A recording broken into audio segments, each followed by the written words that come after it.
Ladies and gentlemen, the President of the United States.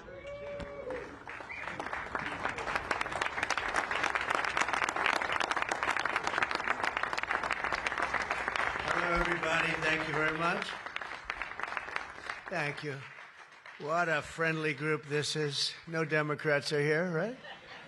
Well, I want to thank everybody. This has been a labor of love. You know, we took over a building that was not properly taken care of. It just wasn't. It's a very special building, and we are taking care of it. This was grass, and when you have a news conference, and this was going on for many years, but everybody would just sink into the mud. It was extremely luxurious grass, especially when it was raining, because you'd go down about 5 inches into the mud.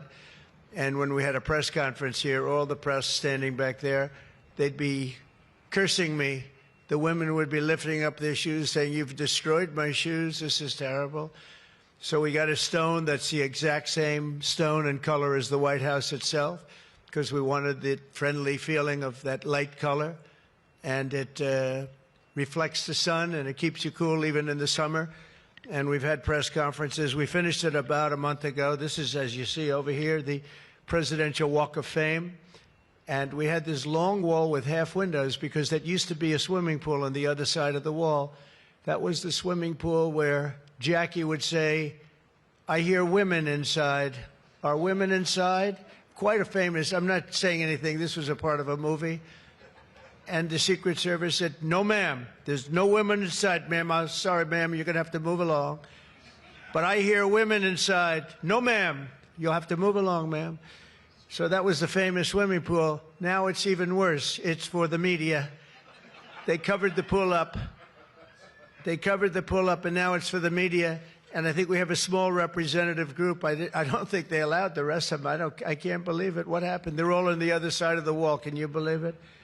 Because this is supposed to be sort of a private event, and there is no such thing in politics as a private event. Lindsey, you learned that a long time ago, right? The great Lindsey Graham, doing fantastic. You're up 34 points, Lindsey. That's not bad, I'll tell you. It's not bad. So we did the Presidential Walk of Fame from the great George Washington all the way to, well, I think we have to rate him above me. So it's less than great. Less than George. Somebody went up there, they say, "You're the third best president in the United States." This was on television, third best. And they said, "Who are the first two?" "George Washington and Abraham Lincoln."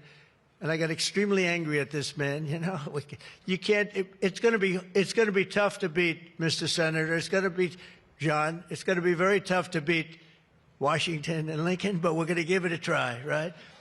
Hey, they didn't put out 8 wars, 9 coming, all right? We put out 8 wars, and the 9th is coming, believe it or not.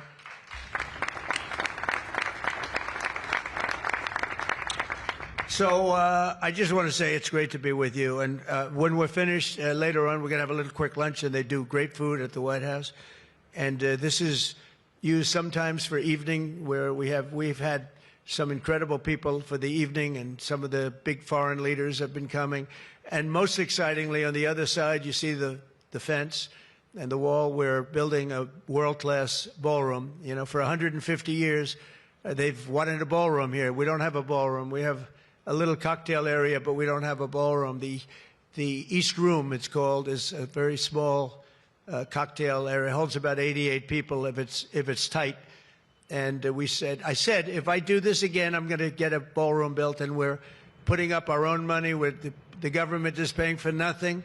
You probably hear the beautiful sound of construction to the back. You hear that sound? Oh, that's music to my ears. I love that sound. Other people don't like it. I love it, Josh. I think when I hear that sound, it reminds me of money. In this case, it reminds me of lack of money because I'm paying for it, so it's the opposite. But it's going to be one of the most beautiful ballrooms anywhere in the world, and it's going to be able to take care of tremendous things. When you have, as an example, I'm going to see President Xi in 2 weeks. I'm going over to South Korea. We're going to meet in South Korea. We're going to talk about a lot of things. They want to discuss the fact that they're paying 157% tariff. It's a little higher than they thought. And we're doing very well. I think we're going to do well in that negotiation. We've done well, as you know, with Japan, with South Korea, with Europe. the European nations got together, we made a deal, and it was all based without the tariffs. You could have never made the deal. I'll tell you what, tariffs equal national security. Remember that. Tariffs equal national security. You got to remember that. And they also equal wealth for our nation, because we've taken in hundreds of billions of dollars in a very friendly manner, given to us by nations that used to take it from us. And they used tariffs on us. We never used it on them because we were foolish, or we were led by people that weren't business people. But it really does. It equals national security. And I wouldn't have put out, I mentioned 8 wars, 9 coming. Of the 8, 5 were based solely on trade and tariffs. India, Pakistan were going at it. 2 nuclear powers, and serious nuclear. 7 planes shot down. They were ready to go, and I called them up. I said, you go to war, and we're not doing a trade deal. And they said, well, what does one thing have to do with the other? I said, it has a lot. You're nuclear powers, and if you do it, we're not doing a trade deal. And 24 hours later, they called me, we have decided not to do it. We stopped the war. We stopped a potential disaster, a nuclear disaster, because of trade. And it's been really amazing. But the tariffs have made us a wealthy country. They've given us tremendous defense. They've given us things that we can do for other countries, very positive. But again, really, it's national security, it's national defense, and they are so important. And it's incredible that presidents, for the most part, didn't know how to use them, when to use them. If you go back, you'll see some of the presidents that were the most successful were believers in tariffs. And I even see foreign countries now that we are doing very well with taking ads. Don't go with tariffs. They're taking ads. I saw an ad last night from Canada. If I was Canada, I'd take that same ad also. But they're actually on television taking ads. But I do believe that everybody's too smart for that. We have a very, very big and important case coming up. We should win the case based on the legal merit. We should also win the case based on all of the things I just said. But we're a wealthy country again. Last week, as you know, they found $31 billion. They came to see me, sir. We found $31 billion. They said, we don't know why. I said, was this a good find or a bad find? It was a good find. It was a plus 31. We're used to finding negative 31s, right, for the last 30 years. I said, check the tariff shelf. Well, those tariffs haven't kicked in. Yes, they did. They kicked in 2 months ago. Check it. He comes back 2 hours later. Sir, you were right. We have an additional $31 billion, billion, not million, Lindsay, billion, that we just found from tariffs. They kicked in earlier than we thought. You were right. We're a wealthy nation again, and we're a nation that can be secure. We're a nation that can start paying down our debt. And with tariffs, we're the wealthiest nation ever in the history of the world. Without them, we've got to slog. We've got to slog. But remember this, other nations, including China, Japan, European nations, they used tariffs against us for many years. That's why we owe $37 trillion. That's why. But they used tariffs very successfully against us, and we had presidents that never fought it. But now you have a president that does fight it. So I just want to welcome you to the incredible Rose Garden. It's just an incredible place. It was done. We did it, brought it back to health. It was in very bad shape, actually, and we brought it back to health. First Lady Melania did a fantastic job on it. The surrounds and everything. It's all brand new wiring. You know, underneath there's a lot of wire, a lot of things. Everything brand new, everything beautiful. The only thing we did is we had to get a hard surface here because nobody could use it because of the grass. So I just want to welcome you, and I hope you're going to be here a lot. We're going to use it for meetings. We're going to use it for press conferences. Now we can use it. It was unusable before, and now we can use it. But everything that you see was redone. All of this was redone, and the whole White House is being redone. Some of you came through what they call the Rose Hall. They call it different names, but you probably noticed. I don't know if you came through this door. Did you notice the white marble floor that was put there? That was made out of Home Depot tiles, about 1 foot by 1 foot. They were all broken, about 30 years old. And I replaced it with book-matched marble, paid for by your friend, President Trump. It's like, it's amazing how people like it when you say you paid for it. When I say I paid for it, they say, oh, I love it. But it really, they did a beautiful job. The great great talents. They're very talented marble people I have, and they replaced it with beautiful Paradiso marble and statuary marble, and it's really, really beautiful. I want to thank the outstanding leadership team, and you really do have that Majority Leader John Thune, who's been my friend. He really, really has done an amazing job. Thank you, John. Thank you. Done an amazing job. I didn't get to know John as well in the first term, and I've gotten to know him very well over the last 9 months, John, and you're doing a fantastic job. Thank you very much. Really great. Majority Whip John Barrasso, who's outstanding man. Thank you, John. Thank you. Great guy, too. Conference Chair Tom Cotton. He loves that military. He loves the, he loves the military. Policy Committee Chair Shelley Moore Capito. Shelley, thank you very much, Shelley. Vice Chair James Langford. Very good, James, thank you. And you know, we have everybody but one person here. You know, everybody showed up. I figured you'd have like, I'd say 40 would have been a good number, right? We have everybody. We're just missing one person. You'll never guess who that is. Let me give you, he automatically votes no on everything. He thinks it's good politics. It's really not good politics. He's an automatic no. But I don't know. Look, if he wanted to come, I'd probably let him come, right? I'd let him come. Begrudgingly, but would let him come. And National Republican Senatorial Committee Chair, an unbelievable guy, Tim Scott. You know, Tim, I shouldn't say it because it's so, I don't know if it's good or bad. But Tim ran, and he was very effective and very good. But he was on the debate stage and everything else, he was good just because he's good. But he wasn't as good as they thought he was. And when he got out of the race, he endorsed me almost immediately. And I used him as a surrogate. And I wasn't sure if I should because, you know, sometimes I want a total lunatic to get up and fight for me. And Tim is a really good person.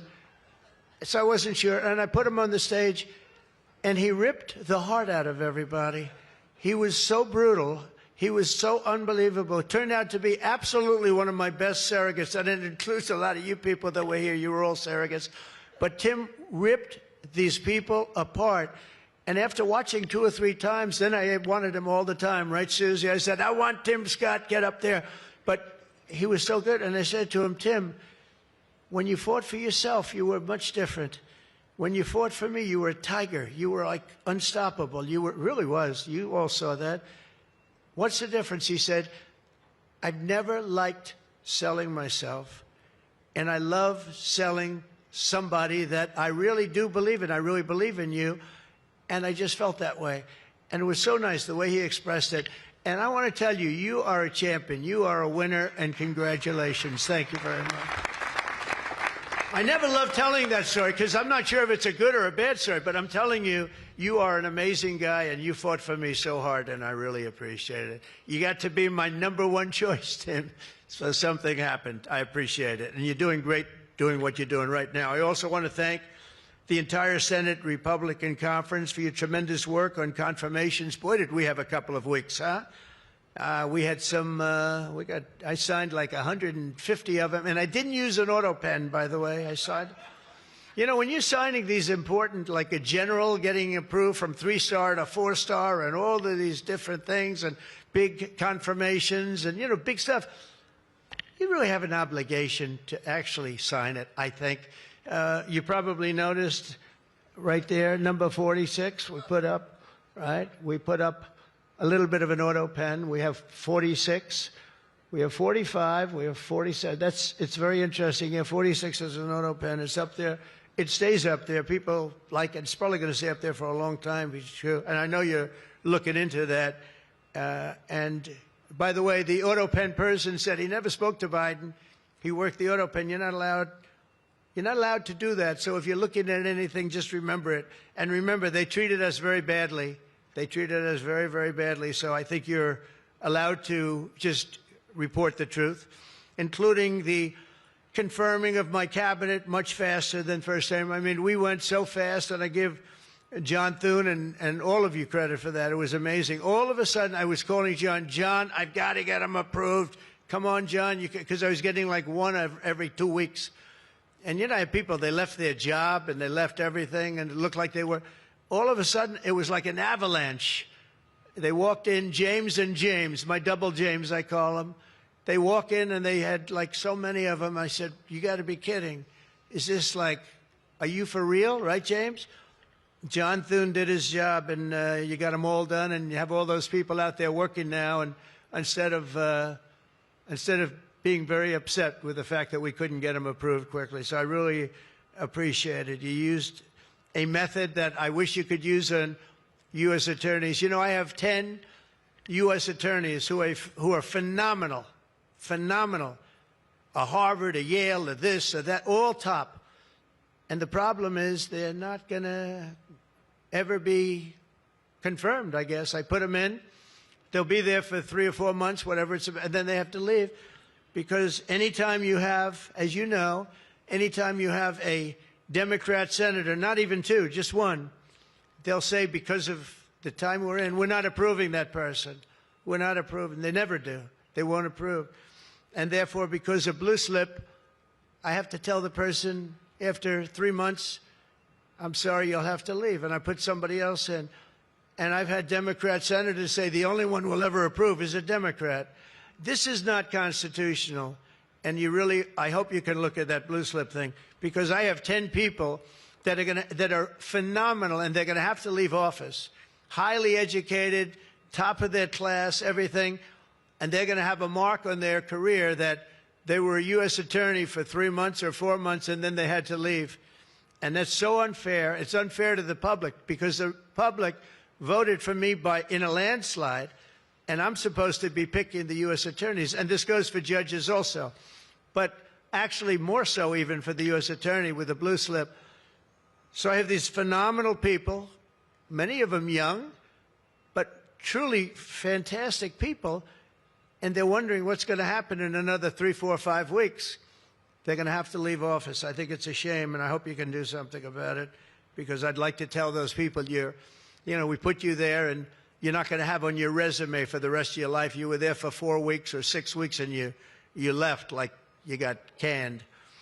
So I hope you look at that. Very important. And after your pivotal changes to the Senate rules last month, as a result, this is what you did, the unprecedented obstruction by the Democrats. We've confirmed more than 175 public servants, people that are phenomenal, to keep posts, and that's just been over the last couple of weeks. It's an unbelievable thing what you've done, John, all of you together. So working closely with me and House majority, the Republican Senate also gave us the largest working class tax cut in American history, and you passed the Lake and Riley Act to throw illegal alien criminals out of our country. You passed the Genius Act and the Take It Down Act with the support of our wonderful First Lady. By the way, she got actual support from the other side. It was bipartisan. I think Rand didn't vote for it again, but I think it was only Rand. You had bipartisan support other than maybe Rand. But another one I'm going to ask you to vote for, and it's in the House now, and I hear it's doing well in the House, James. It's Kate's Law. A young lady named Kate Steinle, I remember it so well, probably 8 or 10 years ago now in San Francisco. She was holding hands with her father on the San Francisco pier, looking out into the water. It's beautiful. Everything was beautiful, but the person wasn't beautiful that did this. And this was an illegal alien that came into our country 5 times, was thrown out 4 or 5 times, I don't even know, but a lot, and came back and shot her through the head. And she went down and she looked at her father, Daddy, Daddy, something happened, and she immediately passed away in his arm. And, I mean, you can imagine, it was so sad, such a beautiful, beautiful, beautiful person. Father was destroyed, virtually destroyed. And they passed they wanted to pass what they call Kate's Law, and it's now, again, in Congress, and I hear we're going to get it passed in Congress, and when it gets up to the Senate, I hope you guys can pass it. And basically, very simply, it says that if you're an illegal alien and you come in and you get thrown out, if you come back and get caught, you have to spend 10 years in jail. Very simple. Very simple. If they would have had that, Kate Steinle would be alive today. That was a big event at the time. If you remember, Bill O'Reilly, for those of you that like Bill, I think I like Bill, but he was the one, he devoted his life to that law, trying to get it passed. I think it's time that we pass it so that if you get taken out of the country and you come back illegally, knowing that this law is in existence, you go to jail for a 10-year period, and it's going to keep the repeat offenders from coming in. It's going to really keep them from coming in. Senate Republicans have already voted 11 times to get our government back and open for business. We have record business. We're going to be, I think, by the time I hit month number 12, I think we're going to have $20 trillion of investment. We're over 17 right now. As an example, President Biden had less than $1 trillion for 4 years. We're going to have $20 trillion in less than 12 months, and we're over 17 trillion right now. So it's the largest amount in our country by far, by many times. That's in our country. But here's the one. It's the largest amount in the history of the world. There's never been a country that's had anywhere near 17, or it will be 20, and it's going up fast. A lot of it's because of tariffs, because they're coming in because they don't want to pay tariffs. In other words, they make their product in a certain country, and they used to just send it in here, and there was no charge, absolutely. Now, if they have to pay a 20%, 30%, 50%, 100%, or 2% tariff, they say, well, it's better if I build my plant in the United States. It always amazed me I did this first term. We had the greatest economy in the history of our country in first term. We had COVID, and we did a good job with that. That was a curse for every country in the world. It was terrible. But we had the greatest economy we ever had. But if you remember, I started the tariffs, but I held it off because it wouldn't have exactly been good at the time to tell France, you know what they were going through, you know what Spain was going through and Italy was going through, that, by the way, we're going to charge you tariffs. But I had started the process. We were going, the country was doing good, and I took in hundreds of billions of dollars from China. I put the full tariffs on China. Biden left the tariffs because he couldn't. It was too much money, but they gave so many exceptions that they were essentially meaningless. In other words, here's the tariffs, but you don't have to pay if you look at somebody the wrong way. You don't have to pay. So they didn't pay very much. But with me, they were paying hundreds of billions of dollars. And again, I have a great relationship with President Xi. I expect to be able to make a good deal with him, and I want him to make a good deal for China, but it's got to be fair. For years, they were making $500, $600, $700 billion. $700 billion, and we'd be making nothing. It was a one-sided. Honestly, we built their military. We built China's military with the money that we lost for so many years getting ripped off. So now we're going to have a fair deal. I think we're going to have a very successful meeting. Certainly, there are a lot of people that are waiting for it. Maybe it won't happen. Maybe it won't happen. Things can happen where, for instance, maybe somebody will say, I don't want to meet, it's too nasty. But it's really not nasty, it's just business, and we're gonna do a good job representing you people and representing the people of our country. Unfortunately, in a craven and pointless act of partisan spite, Chuck Schumer, who I've known for a long time, and the radical left Democrats are holding the entire federal government hostage to appease the extremists in their party. And they are extreme. I mean, I've never seen anything like it. They're extreme, and you know what? We had a landslide election. We won the popular vote by a lot. We won the swing states, all 7. Remember, they said, oh, if Trump could get 3 swing states, he'd be. And, well, I didn't get 3. I got 7. We got all 7 by a lot, by record numbers. We won the Electoral College, 312 votes. They said, it's very hard for a Republican. It's harder for a Republican, although now I think we've swapped it. I think it's now harder for a Democrat, because if you see what we've done with the Hispanics, with the black workers and black men, and recently a poll came out with black men and women were doing so well. You know, they want security. They don't want to have their city destroyed.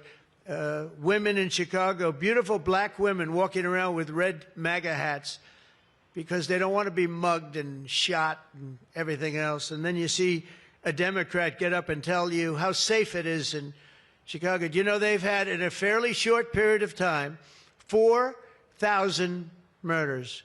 This is over a short period of time, 4,000 murders. And they had a holiday where they had 28 people killed and almost 100 shot. And then you listen to this guy, Pritzker. I've known the family for a long time. They threw him out because he was no good, and he became governor. He's got money through the family. He's got money through the family. But they threw him out. He became governor. I said, I wonder how he's going to do. It's a crime palace. It's a shame. And you know what we did in D.C. is unbelievable. You people, you can walk down the middle of the street, Mr. Senator. You can walk down. You can have your wife meet you at the restaurant, and she's not going to be accosted, shot, beat up, raped. It's unbelievable how bad it was. It was one of the worst in the country, and now it's stone cold. I don't say the word perfect, but it's pretty damn close. And, you know, they would average more than a murder a week in Washington, D.C. This is just before we got here, a murder a week. Think of that. The capital of, in my opinion, the capital of the world. They come from Iowa, they come from Indiana, they come from Florida. You call up the parents, I'm sorry, sir, your son has been shot and killed. We have no crime here now. We have no crime. And the National Guard has been unbelievable, the job. Unbelievable. And you know, it also looks better. I do a tour. I hop in that beast. I feel very safe in the beast. The windows are this thick. But I hop in the beast, and I tell the Secret Service, let's drive around town. I used to do that myself. I could drive myself around. I actually like that better. But now I don't think it's a good idea. But we drive around in the streets. The place is looking much, the grass is good, the fences are down, there's no tents, there's no anything. We are looking like it's just a whole new look. And the most important thing, there's no crime. And we're going to fix the roads. We have great pavers. We're going to fix the medians in between the roads, which are half of them are falling down. We're going to take some of the tiles off the bridges, the tunnels that you have. They've been up for 40 years. They're rotted. And we'll put up brand new, gorgeous white tiles like it's supposed to be. But this place is looking really good. And we haven't even started the real fixing up of the town. We're getting rid of the graffiti. You notice there's almost no graffiti anymore. A lot of that beautiful statuary marble had red graffiti all over it, had bad signs up, and it stopped. We've taken out 1,700 career criminals and people that came in through an open border. They came in through Biden's open border. And we've taken them out. The thing having to do with all of the elements in the great, big, beautiful bill, I'll tell you, it's amazing what we've done. $200 billion in costs for medical. What we've done, $50 billion for rural hospitals. And remember, no tax on tips, no tax on Social Security, no tax on... Think of all of these things that we've done. This is the biggest, this is the greatest bill. Social Security, no tax on overtime. But no tax on tips. I got that from a waitress in Nevada. I was making a speech, and I'm at one of my restaurants in the hotel I own there, and I say, how are you doing? Well, sir, it's terrible. They're taxing my tips. They're going, I wouldn't have even thought that. And I looked at it, and she said to me, sir, there should be no tax on tips. I said, say it one time more. No tax on tips. I walked outside to the press. I said, there will be no tax on tips. She was right. And we won that state by a lot. That's not a state that we win by that much, David, but we won it by a lot. So it was pretty good. But that bill is chock full of so many different things. So it was the biggest bill. I'm actually saying this to the fake news so that they maybe print it, but maybe not, because you people know. It was the biggest bill ever passed in Congress. And what we did was a little risky. We put everything into the bill, John, right? And some people were against it. They said, no, you got to do small bites. And we gave it a shot, and we got it passed. I got a call from John. He said, it was 3 o'clock in the morning, sir, we have 4 hard no's. could you please call him? I say, what time is it, John? It's 4 o'clock in the morning, sir. So I call up. One of you is sitting right here. I said, Jim, could I say hello to you? It's 4 o'clock in the morning, right? He said, sir, you have my vote. I said, wow. Then I called up another person. I'll use fictitious names. Doug, could I get your vote? You've got it, sir. Then I called up another one. How about Josh? Could I have your vote, Josh? Because I like Josh. And Josh, who can be very difficult, said, sir, you have my vote. His wife was screaming at him on the other side. Sir, you have my vote. But I called people, and they weren't really hard-nosed. They wanted a little attention, unfortunately, at 4 in the morning.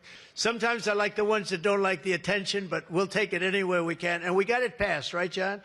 And nobody thought that could happen because you have a small majority. And in the how about in the House, we had a majority of 3.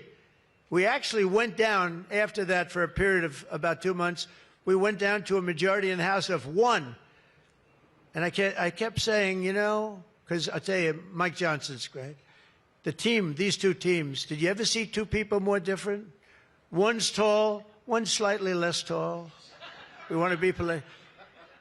They are very different people, but they're the same in terms of talent. They did the 2 guys, and they get along incredibly well. We all do. We get along great. But we passed a bill. We don't need to pass any more bills. We got everything in that bill. There's nothing else we have to put. We got the largest tax cuts in history. We got the extension of the Trump tax cuts. We got all of these things. And, you know, remember, they lie. They will look at I saw it the other day, they were talking about, I call it the great big beautiful bill, but that's what it is, the great big beautiful, the biggest bill ever passed. And what they say, they make up stories. And I saw they were interviewing a senator, and they said, well, what's wrong with their bill? He didn't know what to say, because there's nothing he could say. It covers everything. He said, death, death. It brings death. Now, if I'm a regular person and I hear that, I say, oh, that's terrible. But it's just the opposite. It brings life. It brings Medicaid, Medicare, Social Security. It secures all those things. And they just are so bad. You know, they said death. It was like death. And there's nothing about death. Theirs is death because they're going to lose Medicaid. They're going to lose Social Security. They're going to lose Medicare. All of those things are going to be gone because the whole country would be bankrupt, and you're not going to have any kind of medical insurance. So with us, it's the opposite. And it's a great bill. We don't need any more. And I want to just say from the beginning, our message has been very simple. We will not be extorted on this crazy plot of theirs. They've never done this before. Nobody has. You always vote for an extension. Chuck Schumer and the Senate Democrats need to vote for the clean, bipartisan CR and reopen our government. It's got to be reopened right now. We're not doing that. They are the obstructionists. And the reason they're doing it is because we're doing so well. We're doing well all over the world. We're doing well with the close to $20 trillion that I just told you about. It will be that number. But even if you take it down to over 17, that's a guarantee. We're doing well with everything.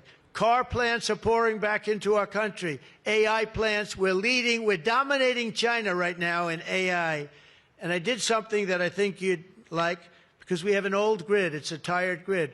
It doesn't have the juice that you need to fire up these plants. You know, these plants will need more than double the energy we have right now for the whole country.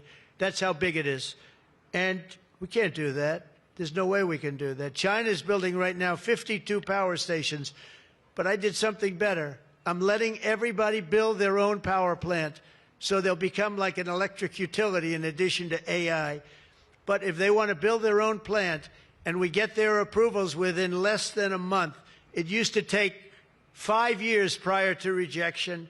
Sometimes a guy in Louisiana, they had one that took 12 years and then they got rejected. I got it approved in 2 weeks when I got into office. That was the first term. And the plant is up now, and it's been a great thing for the state. I did it twice, actually. I got 2 of them that were dead after 12 years, and I got them approved, both of them, in less than a week. And that's what we're doing. Lee Zeldin, by the way, is doing a phenomenal job, Environmental Commissioner, I have to tell you. He knows that we have to get them fast, and we're getting them fast. So we're leading China in the AI race by a lot. Under Biden, Democrats voted 13 times for continuing resolutions to keep the government open.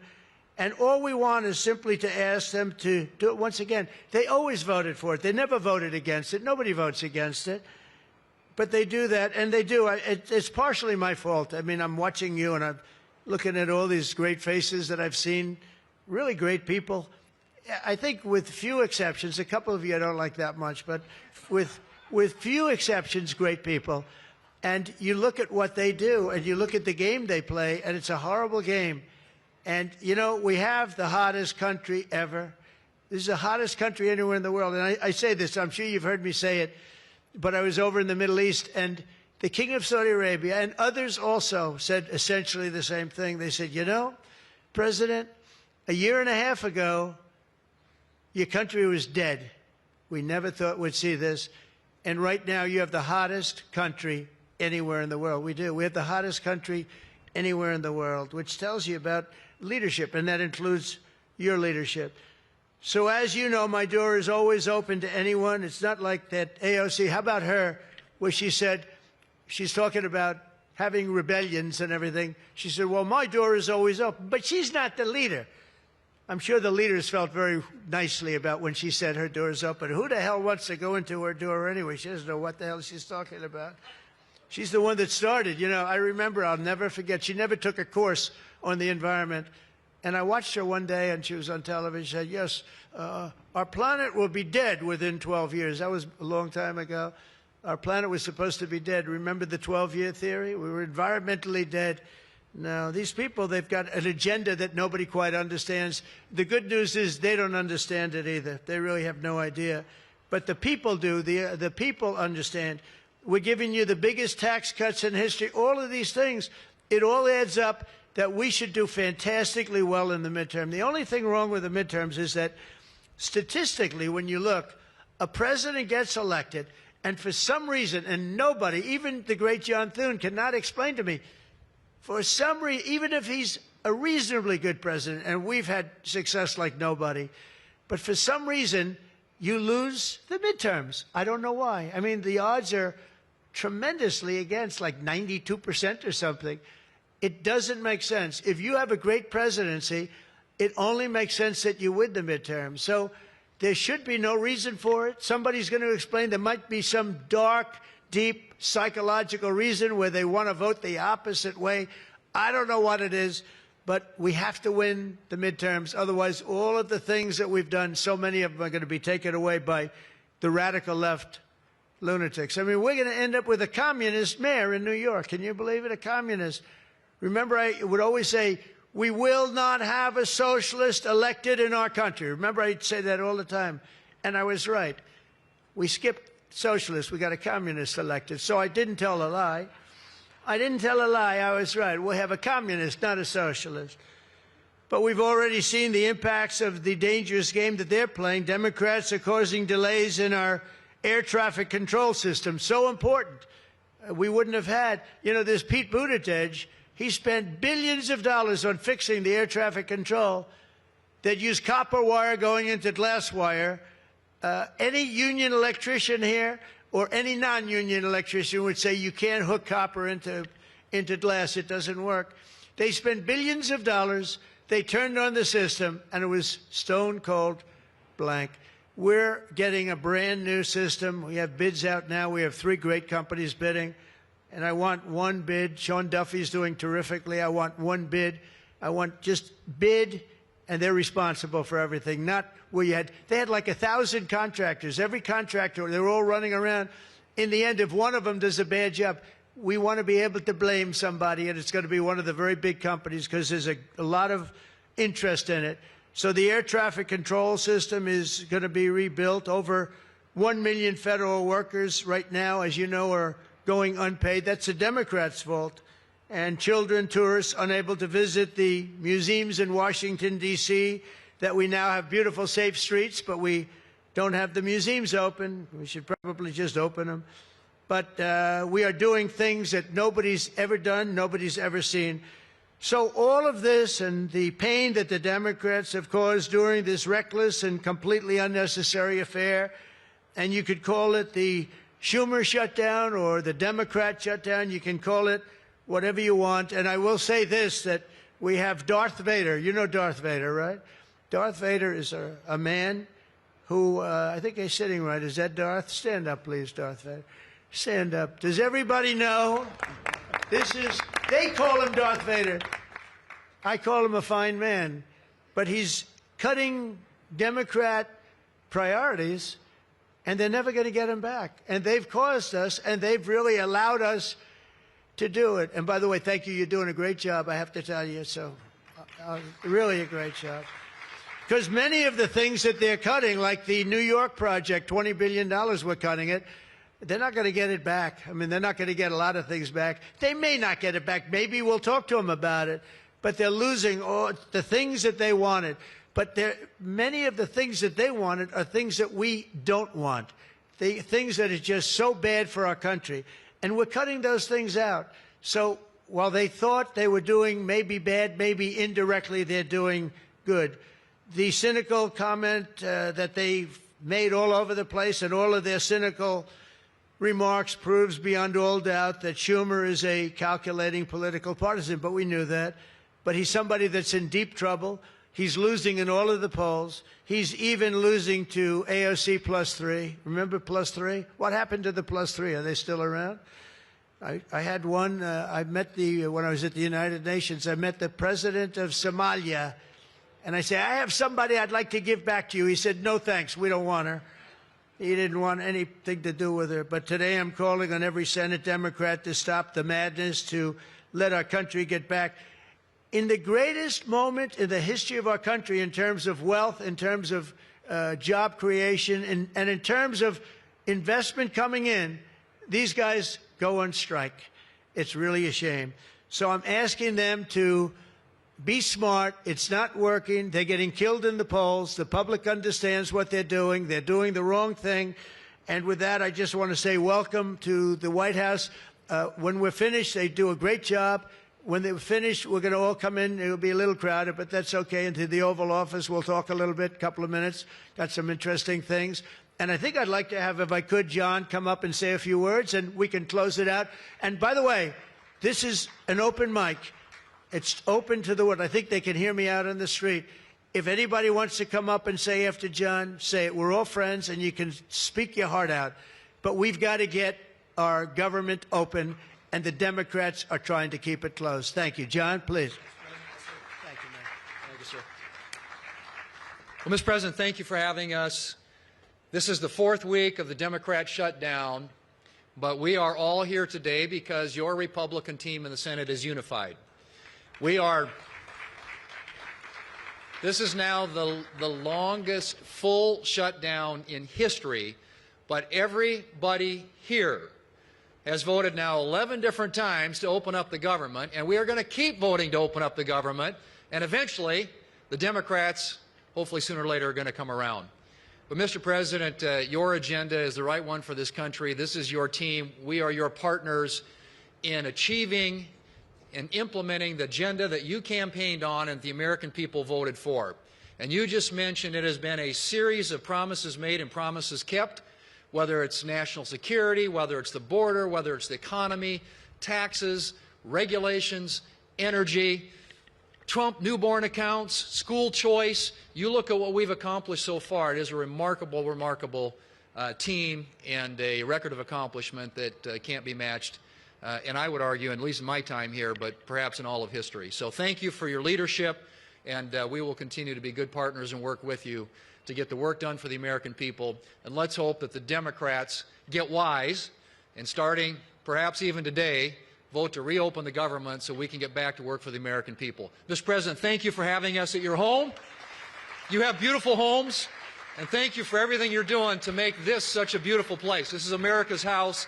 We're delighted to be here. Thank you.